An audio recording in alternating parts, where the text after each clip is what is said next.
Tornado season is now approaching. More on this month's upcoming tornado drills and how you can get prepared for the season. Plus, could library users with overdue materials be taken to court? More on the issues there, and District 63 State Representative Mark Messmer is tonight's guest on Inform. All of that and much more is up next here on the 18 WJTS News.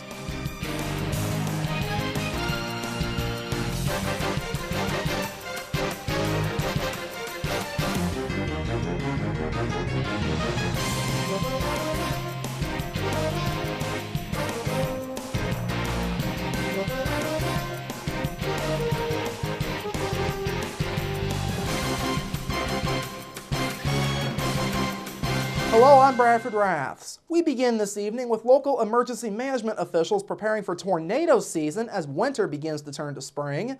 Du Bois County Emergency Management Director Tammy Miller says Governor Mike Pence has declared the week of March 16th through the 22nd as Severe Weather Preparedness Week all across Indiana.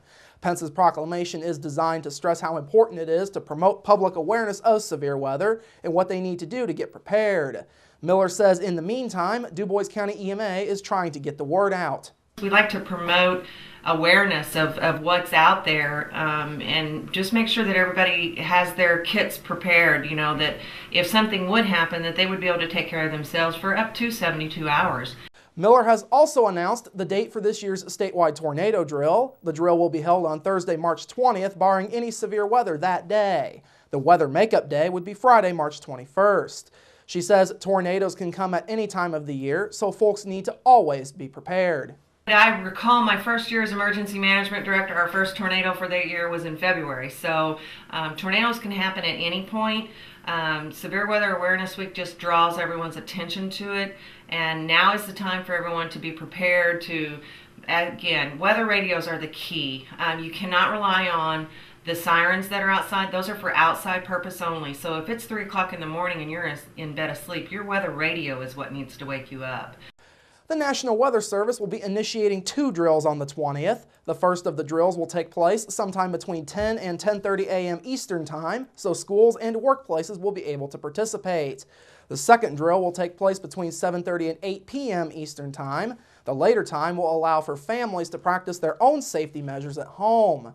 A test tornado warning announcement will start both drills. For more information on the drills or questions, you can call Tammy Miller or Gary Fritz at 482-2202. Now, Du Bois County EMA will also be hosting a weather radio programming section. That will be taking place at the Walmart on Jasper's north side on Saturday, March the 22nd. Library users with overdue materials may soon be taken to small claims court. Last night, both the Du Bois County Contractual and the Jasper Public Library Board heard from Library Director Rita Douthit that the first batch of folks with delinquent materials are set to receive letters sometime in the near future. She says those folks will have about 30 to 60 days to respond to the letters. If there is no response, Douthit says they would be sued in small claims court for the missing materials. Douthit says the changes are part of being accountable to taxpayers. We are a government entity, and it is illegal to keep library materials because they technically belong to the taxpayer.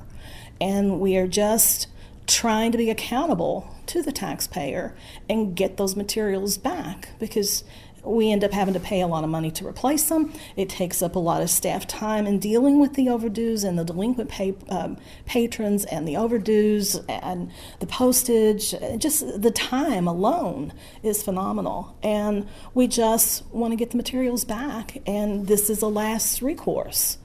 In other business, Douthit announced that a new bookkeeper has been hired by the library. Angie Sheeter has been chosen to fill the role. Sheeter has an accounting degree and is a licensed CPA. Douthit says she has been doing most of the accounting work in the meantime. She says having someone with accounting experience coming on board will make a difference.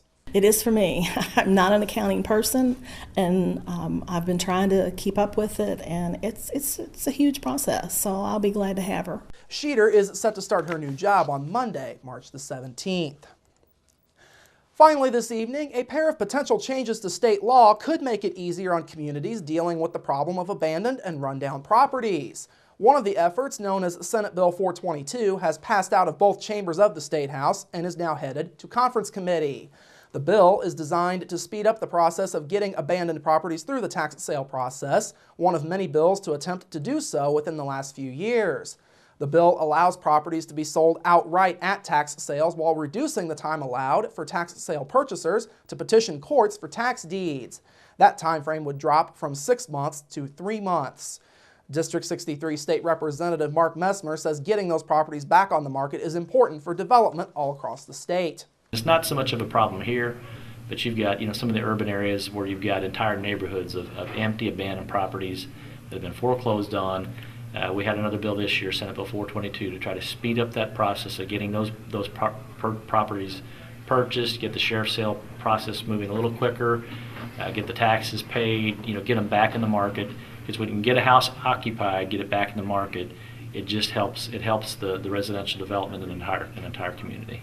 Messmer and other state lawmakers say abandoned homes and properties hurt other property values while increasing crime and lowering a community's quality of life. Meanwhile, Lieutenant Governor Sue Ellspermann is pushing a new grant program that would give communities funding to tear down old properties. The program has $75 million in available competitive grants for communities to be able to purchase and demolish such structures. All right, coming up after the break, your local forecast, sports with Kurt Gooksell, and Inform featuring District 63 State Representative Mark Messmer. That's all up next here on the 18 WJTS News. Local people watching local people.